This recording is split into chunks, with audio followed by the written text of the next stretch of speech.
Hello, everyone, and welcome to Measuring What Matters, Attribution, Analytics, and KPIs. Today's webinar is sponsored by Lifesight and produced by Smart Brief. My name is Keith Ward. I'm a moderator with Smart Brief. We are a future B2B company, and I am thrilled to be here today. This is going to be a fabulous event, and I need to start by covering some housekeeping items that you need to know. We are going to begin in the chat tab on the far right-hand side of your screen. You will see it as one of 3 tabs right there. This is where we hang out during the event. We get to know each other better. We connect with our fellow attendees, share thoughts, ideas, emojis, whatever we are interested in and excited about, and there's going to be plenty of that today. Let's get to know our community a little bit better and try it out right now. Let us know who you are and where you are today. So I am in North Central Maryland. I'm kind of near Baltimore, kind of near DC, and kind of near Gettysburg, kind of right in the middle there. What about the rest of you? Let me know who you are and where you are from. Christopher, let's see, is in Brewster, New York. Barbara is in Colorado. Hello, Barbara. Anna is in New Hampshire. Ed is in Marin County, California. Okay, Fiona, you are in Houston, Texas. I have a son in that very same city. Eric is in Minneapolis. Let's see, Priscilla's in New Jersey. All right, thank you so much. Keep doing that, folks. Let's get to know each other. And chat is also the place to get help with any technical issues you might be having during the session today. Now, if you can't hear something or see something, the first thing you're going to want to do is give your browser a quick refresh or two. That usually clears out all the problems. If that doesn't fix it, my inimitable colleague, Arena, and I are standing by to help you out. Okay, now we are going to head over 2 doors down from the chat window next and go to that Q&A tab. This is where you ask questions of our expert today and of the presentation, and I'm sure you are going to have a bunch of them. Look at the Q&A. So that is where you ask questions. The chat is where we just hang out, all the general thoughts, ideas, and all of that. And Q&A is specifically for questions. Now, in the middle of that is the Docs tab. We have got some great content there as well that goes along with the webinar, including some from Lifesight, our sponsor. Check out what they have there. Look around. Everything is free for you to download at any time. So do some exploring. Okay, you will see at the bottom of this slide a little black Amazon card with the $250 on it. That is the prize we're giving away at the end of the event today via a prize drawing I am going to do when we are just about all wrapped. Now, you do have to be in attendance during the entire live event to qualify for the prize, and winners must meet the Smart Brief prize terms and conditions, which are also in the Docs tab at the bottom. Finally, in our little tour, you can set the language and closed captioning in the lower right-hand part of your screen. If you need those functions, we have got multiple languages available. And with that, folks, let's get into our session. I am delighted today to introduce you all to our expert speaker, Ulas. He is an Associate Director of Measurement Solutions with Lifesight Software. Hello, Ulas. How are you doing today? Hi, Keith. Thank you. Thank you for that wonderful welcome. And I'm doing great, Keith. Really excited to talk to you today. I am absolutely overjoyed to hear that. It's going to be a lot of fun. I can't wait to dive in. At first, what I need to do is to set the stage for our discussion today. Now, in a time of intense budget scrutiny, relying solely on retrospective marketing, performance reports is no longer enough to justify your spend. So what we're going to be doing today is discussing the shift from outdated last click tracking to a decision first framework. Makes a lot of sense to me. We're going to explore how data-driven brands use modern marketing mix modeling, sometimes called MMM, and incrementality testing to determine their ground truth, enabling marketers to make informed spending decisions. So with that, let's get going. First up today, Ulas, budgets are getting tighter, CFOs are asking harder questions, and every channel claims to be the hero of the story. So let me ask you this. In a world where everyone measures everything, why do so many brands still not actually know if their marketing is working? Yeah, Keith. Hope I'm audible. So yeah, it is. Isn't that the paradox? So that's what I would say. Like, we have a lot of data, we have a lot of dashboards. Every platform gives you a dashboard of its own and measurement of its own, and you may also have your probably your site analytics tools or your GA4 or some partners or vendors giving you another report. So I think we all heard this, like water everywhere and not even a drop to drink. So data everywhere and not even a single meaningful insight. So I've seen people go through that. That paradox. So which is sad. However, I feel, like probably we started with this measuring what matters, right? So I feel that there is a lack of focus in what really matters, or maybe lack of understanding. I wouldn't, not, we can't blame anyone. So because of it, we all exist in this cacophony. A lot of things is happening, and you get to see a lot of numbers. So here, that focus on measuring what matters, identifying what matters, and measuring that. So if you really ask me, what that thing which really matters is, if I am an advertiser who spend my dollars in Google or in Meta or TikTok, I want to understand how much my TikTok campaign really resulted in influence my sales. That means, what is that incremental lift which a TikTok or a Meta or a Google gave me, which is it's a very simple thing to articulate, but it's not very easy to measure, but we can measure that. So and if you know that, like, what is this particular campaign giving you, then you can make all your decisions based on that. So you can either, if it is performing well, you can scale up that campaign. If it's performing bad, you can take it down, or reduce the budget, or probably start a new one and see how well it is performing. So that's where this measuring what matters becomes really important. Just to close out, I'll just add a real use case which I recently came across. So there is this brand where they spend a lot of money in Google search, branded search, and then they and it claims in their attribution systems, it claims a lot of credits. So it says that it's 1 to 10. If you put $1 in, you get $10 out. So that's a level of and that's the understanding which they have. However, they also had a CTV, connected TV, running in parallel. So when they say that 100 people probably searched your product in Google and then bought that product from through that channel. However, most of these things happen probably during this I think maybe 20 people out of that or 30 people out of that really was watching their favorite shows, and their CTV ads popped up, and it was right after that they really searched for this thing and then went ahead and bought that. So a simple attribution or measurement system cannot really understand this causality, which, or the lift which the CTV ad really gave to this particular brand. So that's where you need to really measure what is incremental with that CTV campaign which you did, or maybe what is that incremental sales which your Google actually can have contributed. But yeah, it's not easy. You need a measurement framework. Maybe I would say a measurement framework which is anchored in causality for that. So said that, I think that's a problem. Like, we really don't focus on that thing which matters. And then, we think that, all the dashboards are measuring things, which is actually not right.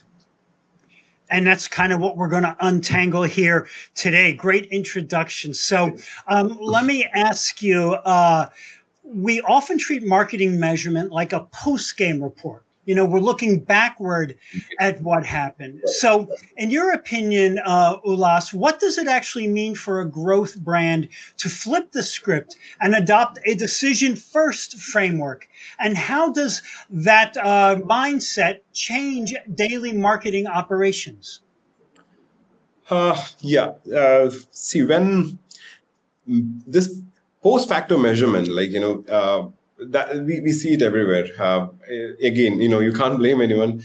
It is serving a purpose, actually. So when you are a CMO, the average CMO tenure is very tight in US. For many brands, CMOs come and go. So for most CMOs, they have to have this negotiation. They're having this constant negotiation with their finance teams to unlock budget. So some post facto rosy looking report is always helps them to drive those conversations. Said that, but that is it. It doesn't help them make a decision. So that's the sad part, and that's why marketing wastage. I would say that wastage in marketing spend really exists, because their measurement really doesn't really help them take the next steps, think about the next step, what they probably have to do. So moving into a decision read first script, you first of all, you need to measure, like, you need a measurement framework which can actually tell you, probably what each of your media interventions are contributing to your final objective. It can be sales, it can be site visits, it can be subscriptions, anything. So you need that that framework. So that means before even launching the campaigns, you need to figure out how am I going to measure my TikTok, how am I going to measure my CTV, or you are a growing brand and you are there in Meta and Google and it's working wonderful. You have been growing 3 years in a row, but now you have plateaued and you want to diversify your media mix, or probably make more bang for a buck out of your existing investment. You don't know where to move your budget, where to your questions will be like, probably, where should I move my budget, like, should I move from Google to TikTok or Google to Meta, or probably should I start TikTok, should I probably start a CTV, or maybe should I spend in out of home, or maybe should I work on my price and promotions. So that's another big thing, like, which is a non-media variable, but should I reduce my price, or maybe jack up my price a little bit and maybe climb a little bit more premium. All those are questions which come to you, but you don't have the data to answer those questions. So when you are moving to a decision first framework, your measurement should come first. Your measurement practice should not be like this, this post game report, but before you launch, and you should have this plan on how am I going to measure it. And for that, if you look at it,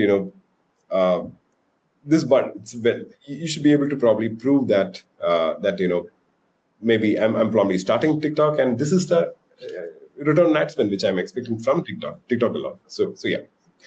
Absolutely. Let's talk now about some of the what you might call old-fashioned thinking when it comes to these measurements. So with privacy changes and cookie deprecation, for example, relying on a legacy multi-touch attribution or last click is increasingly dangerous. So given that, what is the biggest financial risk that brands face if they continue to make budget allocation decisions based on these outdated tracking models? What are the problems they are going to face? When you think about a financial risk, I would say it would be, lost opportunity, probably opportunity cost, we can call it. For example, they may be probably allocating their valuable media budget, which would have driven better incremental results into some channel which is probably already maxed out, or probably already in its diminishing returns, which happens with MTA or in a last click system a lot. Because usually I've seen this brands, especially the growing brands, when they optimize based on an MTA report or a last test report, these reports tend to credit the lower funnel interventions a lot. See, by lower funnel, I mean, like, you probably know, but I'll just explain for the sake of it that those media interventions, those marketing interventions, which stays very close to a conversion, that's a lower funnel, the low part of the funnel, where your Google branded search is an example, or maybe your specialized retargeting campaigns are an example. So these campaigns probably appear at the last mile, and it gets probably all the the probably it gets credited, like, with in a multi-touch attribution world.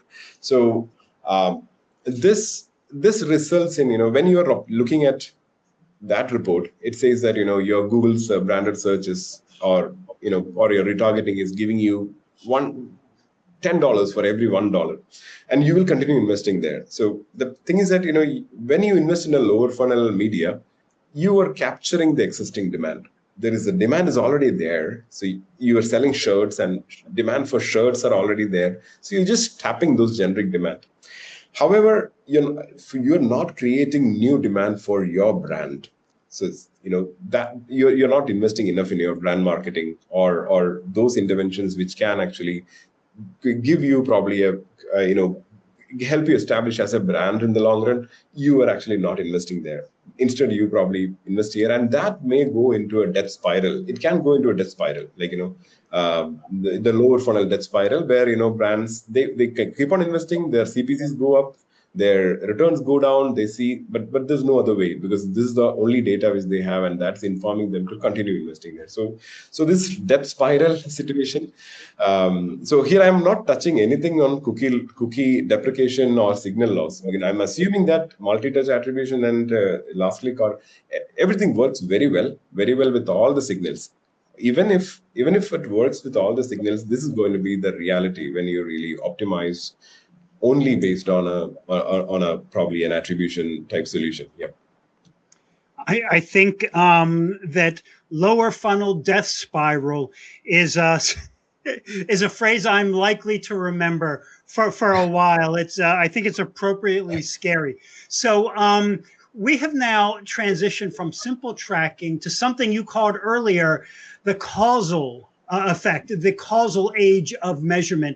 So can you please for us break down the difference between correlation and true causality? Because it's easy to get confused by those, distinctions, by those definitions. Yeah. I think I'm thinking about probably some example which I can give you that may. Yeah, all right. So my son is a big Marvel fan. So I used to take him to these movies whenever a new Marvel franchise movie comes out. So suppose I'm going to this movie, and I've made up my mind, like, from all the brand marketing activities which Marvel has already done through, and we've already been touched by multiple touch points by Marvel, and I've made up my decision, and I'm going to the movie hall. So right before entering this cinema hall, there is this one poster, like, on the wall, saying that, okay, this is movie maybe Iron Man 3, Iron Man 2. So I see that poster right before entering the cinema hall. Okay, so if the Marvel franchise sees CMO, when they look at all the all the people who has viewed or all their movie ticket conversions, that they will find that this one poster which they put outside the cinema hall is highly correlated to all the movie probably all the moviegoers have seen this. So this poster is highly correlated to their outcome, and if they decide to, they probably may decide to invest more on that without even knowing that it's sitting right outside the cinema hall. So okay, let's scale that.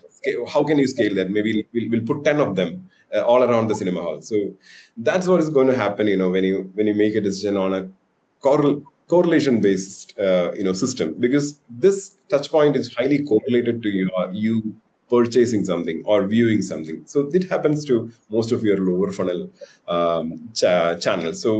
But as against, this correlation in measurement says that, okay, this user who purchased your product has seen this one ad somewhere in the past, or maybe very close to the conversion. So that's the only info it has. It has a temporal relation with that, and that that is quantified as a number. That means, the bigger the number, we think that the most relevant it is.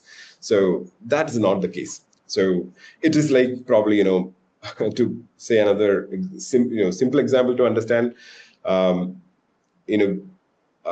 ice cream sales and heat strokes. So both happen in summer. Like, when it's summer, ice cream sales go up, and so is incidence of heat strokes. So if we decide that, if we look at that correlation and say that, okay, let's stop all the ice cream sales so that the heat strokes will go down. So no, heat strokes won't go down. So that is a correlation based decision making. So we see this happening in marketing a lot. People take their decisions based on these correlation based metrics. So moving to causality, like, causality means what it actually goes to what caused that thing. Like, for example, what is causing heat stroke?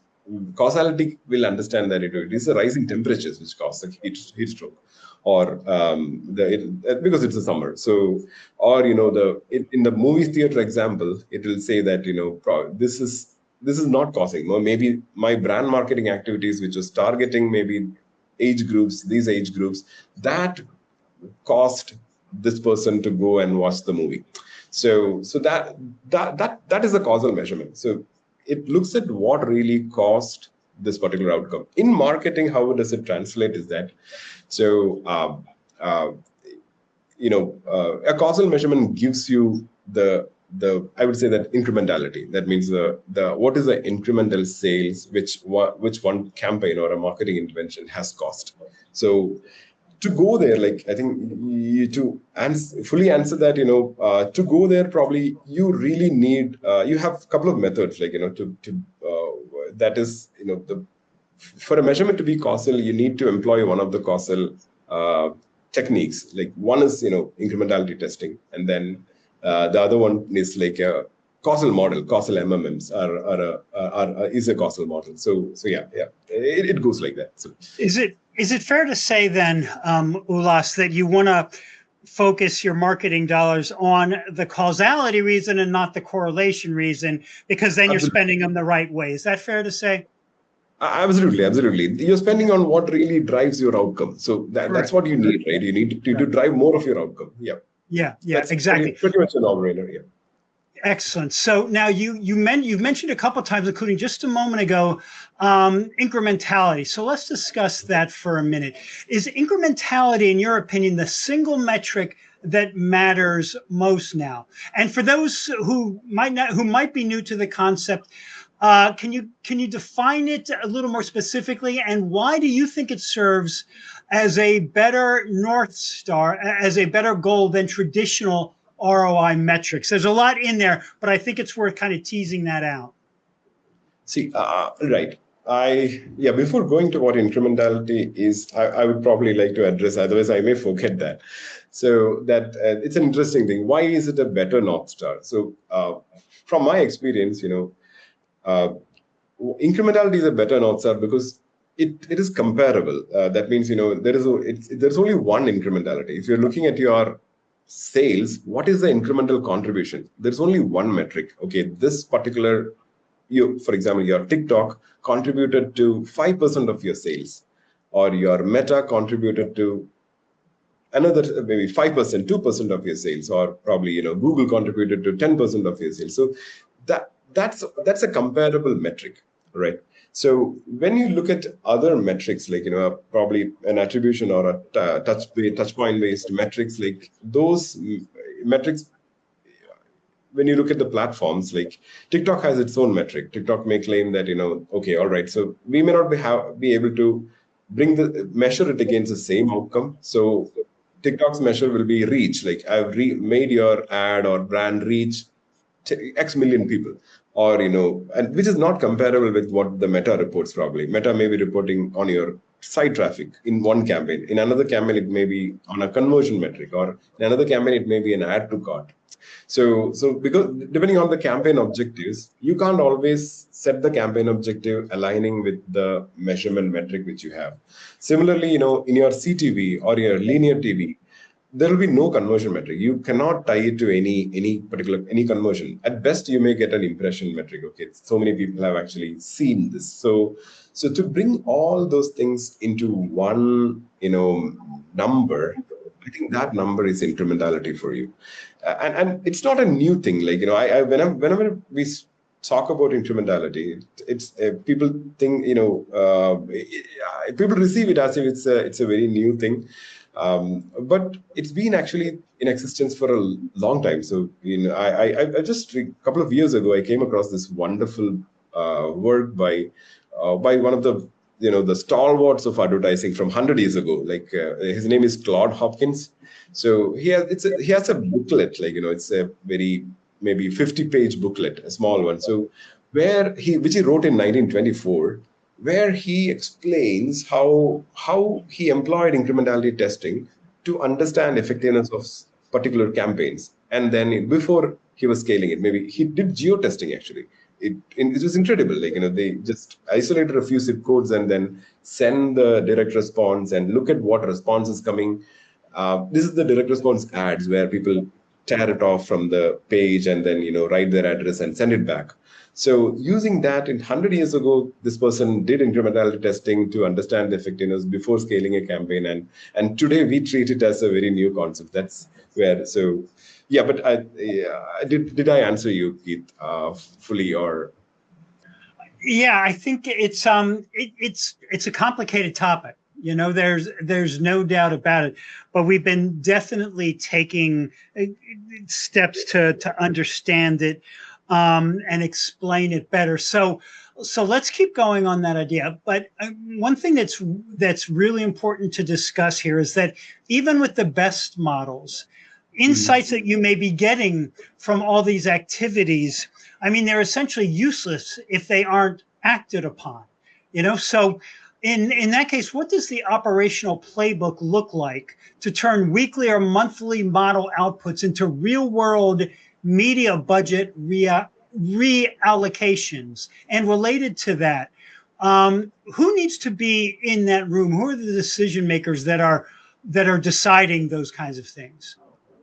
Yeah, I'm glad that you asked this question, Keith, because I don't think that I get this question that often wherever we go, because people think that measurement is a report. It's just one report, and then okay, we can work with that report, and it can work in isolation, like in marketing team, or maybe with the performance marketer or a channel marketer. People think that okay, channel marketer can use an attribution report, the other person can do a different report, and then make the decision.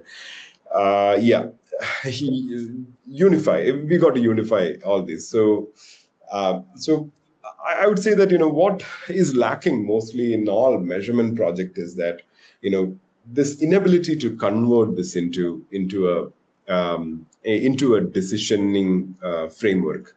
That means your report stays as reports, and you probably don't know okay what to do next. Okay, should I scale? Should I bring it down, or should I probably invest in another channel?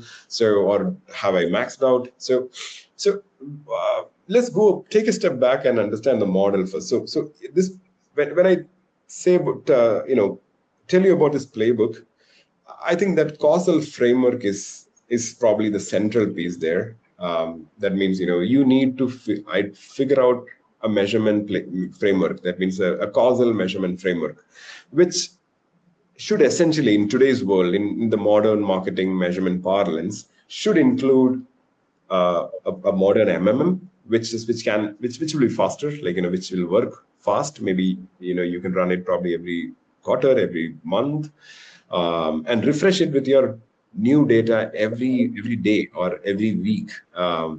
And so see, when MMM itself is a causal model, so it gives you causality, it gives you incrementality, it gives you the incremental return on ad spend. And that means, what is the effectiveness of every dollar which you are spending on that media, like, maybe be it TikTok, be it Google, out of home, or CTV. But however, there is a saying that all models are wrong. It's only a matter of degree, because model is essentially works on data.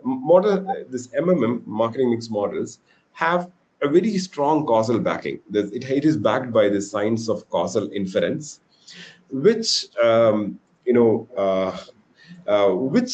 which actually anchors it to the real contribution, which helps it find converge into the real causal numbers. That means what is your actual incremental lift.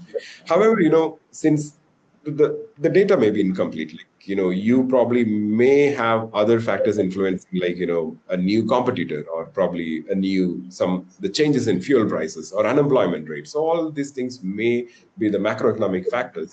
So these may affect, and that may reduce the effectiveness of a model as such. That's where, you need an incrementality test. You need to do incrementality test, as many tests as possible on as many media as possible, to anchor that. Incrementality test is like, it can couple of, probably you can do a geo testing, geo holdout, or a geo scale, or time testing. So, or even an audience split test wherever it's possible. That is a call, we say that it's a gold standard of, measuring in the causal effect. So an MMM calibrated with with a, incrementality test, working on a regular cadence, with bringing all your data in, that is your causal framework. You need that. Then you need a decisions calendar. That means, your team has to figure out, all right, before 15th of every month, I need so and so report, so and so information, so that I can plan for the next month. What if your causal framework this causal framework can give you the plan? It has all the elements. It knows what is the causal framework gives you the incremental ROAS. It tells you what is your marginal ROAS, what will the next $1 give you. So with that, you can actually create a plan. You can create a plan for the next 3 months, next 6 months. You can forecast your business given the same, if the conditions remain the same, you can forecast your business for the next 1 year. So this is all possible with the causal measurement framework. So based on that, you need a measurement calendar. And then, this plan and the measurement calendar working together, you can actually, implement it. And that needs to have a feedback loop. So yeah. I think you're saying also, and correct me if I'm wrong here, that doing this also gives you more budgeting certainty, right? It's more consistent. You kind of know now, and you can, if the further out you can have these the numbers that you have confidence in going further out, the better you can budget right now, and the fewer ups and downs that you can possibly have in your budget, having to spend a ton this quarter and much less that quarter. Is that accurate? Absolutely. Yeah. So you will have budgeting certainty as well. So you need to have that fundamental discipline inside. And again, the team. I think you also asked me who should be in that room. That's the most important part. Like, it should not be the performance marketer alone. It should not be the channel manager alone. You need your CMO, the marketing office, I would say, which includes the performance marketer and the channel manager and others. And I would say that the most important person which is missing from the current decision framework is your finance person, the finance guy, the finance man, or the CFO. So you need to bring that person also on the board. And these numbers, like this, your measurement framework can actually produce. That is the solid gold standard numbers which you can actually present it before your CFO and convince your finance about the budget. What is your budgeting requirement? If you give me X dollars, I can give you Y revenue. So it will be as simple as that. So, but we need all of them in the same table. Yeah. And with the kind of framework that you've been talking about, I think you can feel confident the numbers you present to the CFO, to whoever it is, are going to be more accurate, which means your budgeting in the future is much more likely to be approved. I mean, do you feel that too? Yeah, absolutely. Yes. So you're getting better numbers all around. Okay. So we've been talking about putting this framework in place, this modern framework. So how can this modern framework merge the broader strategy of MMM with the rapid tactical precision of incrementality testing, moving beyond their historical separation as slow, annual, and highly tactical exercises? Yeah, that's very that's where we when we think about this modern measurement framework, which probably came after this post-cookie, post-attribution era. So I would say when I started my career, like 13 years ago in measurement, it was the golden age of, I would say attribution, multi-touch attribution. So I was working with this multi-touch attribution startup, which was one of the market leaders back then. And we back then, of course, it was correlation based, but you had all the signals, like you didn't encounter the signal loss kind of scenario situation. And it was after all the signal laws and the fall of attribution, the world went back. I would say that industry really went back and found the causal inference, brought the causal inference back. That means, MMMs were there, at least for the last 30, 40 years. Marketing mix models were there. Incrementality testing was there. However, the ease of attribution or the signal-based attribution, the point-based attribution, which was enabled by the availability of the data everywhere, cross-site tracking everywhere. So that probably dissuaded, because it was easy. It was easy to set up, and it was easy to maintain. Maybe probably one size fit all. So it really put all these methods. People never really bothered. But it was after that, I would say that people resurrected MMM out of the box, bought in incrementality testing and put this framework together. So that's what I would say that I would say it's a return of causality into marketing measurement I would say back to the bang. That means in a much more nuanced way, much more faster way. So traditionally, I would say this 30 years, 20 years ago, MMMs were like a one-time exercise every year. I think still companies do it that way. That means, every year or every 2 years, they'll just, look at the retrospective spends and say, and try to understand whether things worked or, or probably did not work. So that's the only thing I think. It was very little forward-looking. There's not a lot for a forward-looking angle to it. However, the modern MMMs, with the advance of technology and computing and data science, we have bought in systems which can actually run very fast. Not like it wouldn't take 6 months or 9 months to get a read. It will be as short as weeks. Within the first 30 days, you can actually stand up your MMM, or maybe within 2 weeks, you can stand up your first model. But the problem is that I told you earlier, why do we need incrementality tests? Both are causal.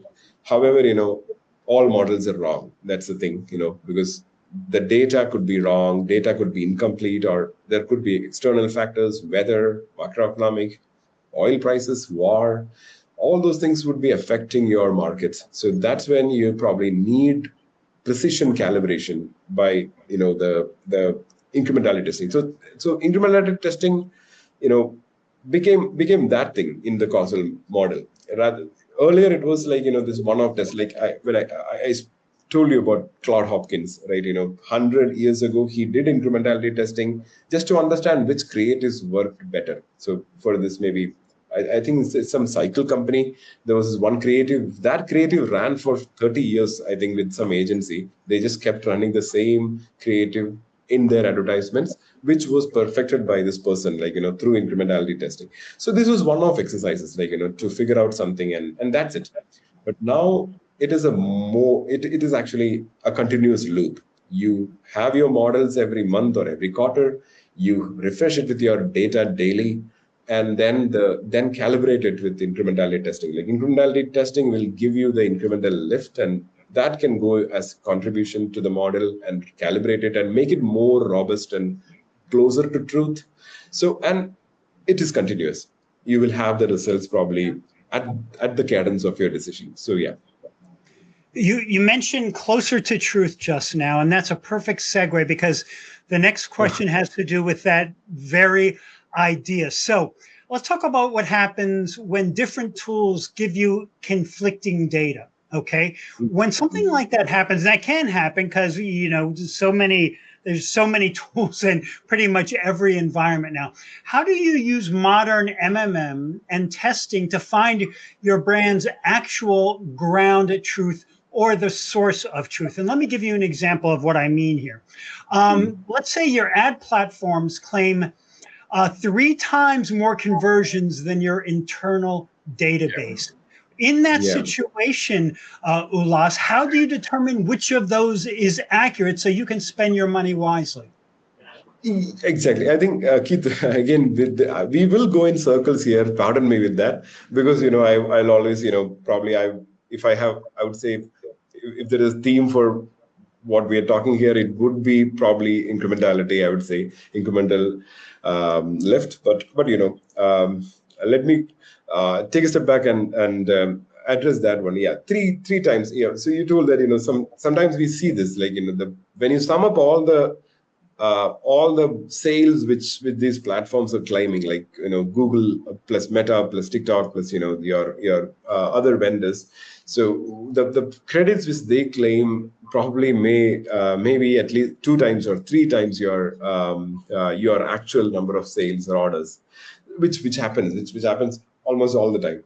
So that's why it happens, is because again, nobody to blame. Nobody is lying here. I wouldn't say Google is lying here or Meta is lying here.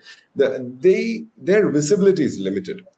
So even if Google has this best-in-class learning algorithms or attribution algorithms, but the number of touch points which Google has visibility into is very limited. They only know what happened with your Google search. Maybe did the converted user see your, I mean, did a Google search or clicked on one of those links, or they clicked on in YouTube. So that's the only thing probably um, Google knows. Similarly, Meta, like Meta knows only whether this user scrolled Instagram or maybe meet you somewhere else. Like so, in that limited visibility, they know that a conversion has happened because we are putting their pixels in your website. So that sale, Meta claims that, okay, this person touched Instagram and then converted. Then Google says that it touched Google ad search and then converted. So that's how this duplication actually happens. So nobody's lying here. Everybody is right, but unfortunately, we don't have the truth. So that's not the truth which we are looking for, or a marketer is looking for. So brings us to this idea of that absolute truth or ground truth. Again, I don't know whether if I may be called a post-truth person if I say that truth is relative, but I don't like to, I don't like that world where truth is relative. Truth has to be absolute. But however, for a marketer, when I'm looking at measurement, truth is relative, because my truth is, what is my truth? I don't want to understand. I don't want to know, like whether this my sales, the person who converted really did a Google search. Okay.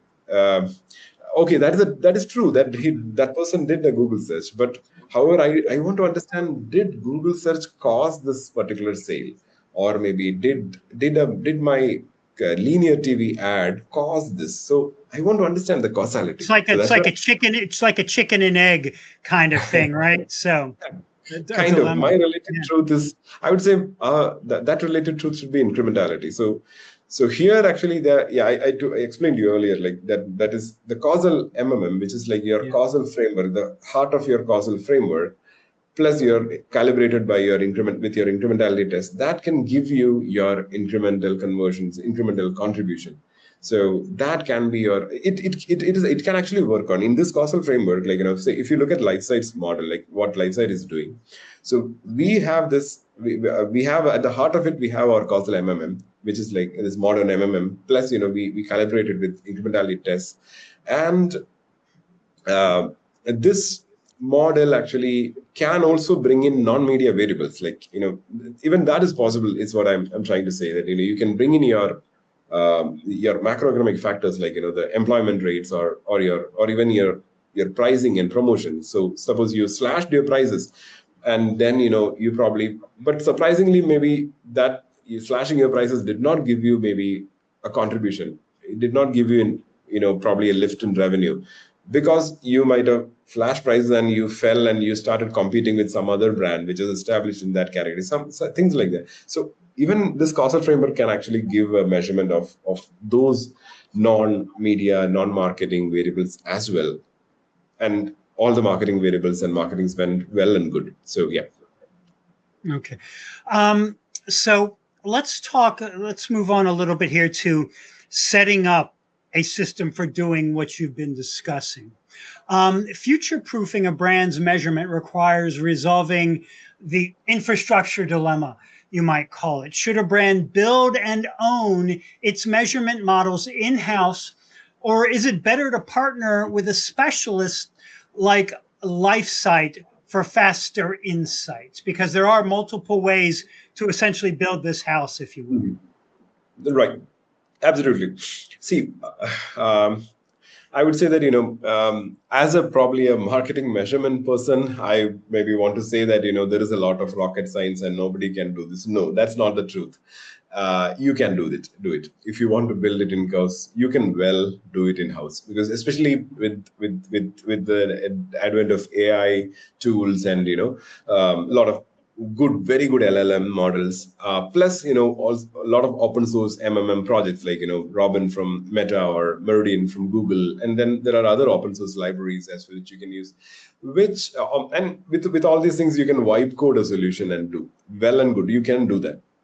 However, it's always a matter of I would say hiring or probably subscribing to some of these established vendors, maybe for example like Lifesight or any of the other vendor out there. I feel number one, it gives you speed. So if you're building it in-house, a wipe coded model with a standard open source MMM that will be pretty limited. You don't know whether it's true or not. You don't know whether it is how causal that is or how much it has captured. So you don't have that expertise. So to bring that expertise, you probably need to hire a couple of data scientists and a couple of ML engineers, and that will really push up your cost. So you can, for a fraction of that cost, you can get it from the market, I would say. Then also at the same time, the time to value, like the team has to iterate for 6 months or 9 months or 12 months to get something workable with zero, like for that 12 months you will not have anything to make your decision. So I would say, so in that trade-off, I would say bringing a partner has its own advantages, where a partner can probably shorten this time frame. In the first month, you can have some value, like time to value is reduced to 30 days. Which is a very good deal, I would say. And also at the same time, the cost also will be, I would say that in the long run, it will also be less. Plus, if you're looking at any vendor like me, where I work currently, we are on top of this problem every day. Kind of that's our bread and butter. We live and breathe that thing. So we try to we see a lot more use cases out in the market, a lot of customer use cases, and we are solving that. We're trying to solve that. So mostly the problem which you're looking at would have already been solved by us. So why reinvent the wheel is another question. But said that, you can definitely build it. I've seen both ends. I've seen brands trying to build it in-house, very particular about building it in-house. And also I've seen big brands who spend closer to $1 billion getting outside vendor, outside expert to build this, which has, even if they have a very large data team and everything. Yeah, it happens two ways. And I think a big part of that, Ulas, deciding whether to do this is recognizing how disruptive the change is going to be. And that goes back to what you talked about at the beginning with data everywhere, and what insights can you get from. So what does a foundational data structure need to look like before a brand can even think about adopting modern MMM or machine learning driven attribution? What are the non-negotiables here in terms of this data infrastructure? Yeah, that's again a very very, I would say, I don't hear this question as often as I would love to hear. And you should be asking this right up front, shouldn't you? This is a key thing to understand before you start doing this. Yeah, absolutely. So you just think that you can't with your data living in different places, completely disparate. You won't be able to do this. Create a measurement framework. So I would say that the absolute non-negotiable will be you need to organize all your sales data at one place, and sales data or whichever measure outcome data, which could be sales or it could be a revenue or probably your orders. So you are and then the data coming from your CRM systems or site analytics systems. So you need to have probably, maybe warehoused it somewhere, or so I think that's the absolute non-negotiable when you want to begin this journey. So the marketing data you need, with all the known platforms, I think, yeah, people can pull it. Like, we can maybe get it from the platforms. However, there are other vendors where, you need to have proper arrangements with other vendors wherever you are actually spending your ad money, be it an agency or be it a vendor of billboard vendor. So you need to have some cadence of, and set agreement on the data they provide, and also the data quality. So that's another big behemoth. So interestingly, Keith, see, when we started building this at Lifesight, like, this is we really understood that, without solving this problem, without solving this foundational data layer, we cannot go ahead. We cannot. So I know that, right now we live in a world where, AI can do anything, everything. AI is replacing, or supposedly, quote unquote, replacing everybody and everything. But even for such an AI, or any advanced systems to work, be it measurement or be it a chatbot, you need your foundational data layer should be really strong. So that's where that you have to really put a lot of thought, and then keep it sane. So yeah. Okay. This has been a fascinating discussion, Ulas. I got one more question for you, and this is a very practical in nature. So if a CMO is looking at their multi-channel budget tomorrow morning and has to decide where to invest their next dollar of spend, what is the very first step they should take to ensure that their decision is backed by modern measurement rather than, let's be honest, this is how a lot of folks do it, rather than kind of a gut instinct? Yeah. Yeah, I hate to CMO. put it that way, but I'm sure a lot of people do it exactly that way. I'm sure you've seen that often. Yeah, first of all, I'll be really happy for that CMO if that CMO is thinking that way. We don't see that often, because my total empathy is with everybody working with marketing, because they're under a lot of pressure, and they have to make things work somehow. So, but said that, I would say, if there's one small thing which you need to figure out. Ideally, you need to figure out what is the real incremental value which your media or marketing efforts are giving you. So to begin with, just analyze with whatever be your reporting system currently. Just look at what is the return which you're actually getting on each media, and then given your experience, you can just look at that and see whether does it check out. Is it checking out? I've been spending this way for so long, and is it checking out, or is there some problem? So then you isolate that one channel or one media where you have that question, and then start with a small incrementality test. Maybe a geo holdout test. You can do it on your own, well on your own. No need to get a vendor there, or you can obviously get a vendor as well. So, but start there. That, I would say, that will be maybe your best performing channel. You should probably try that. You think that, okay, this one is your best performing channel. Just test it and see. I'm sure that you will be surprised. Yeah.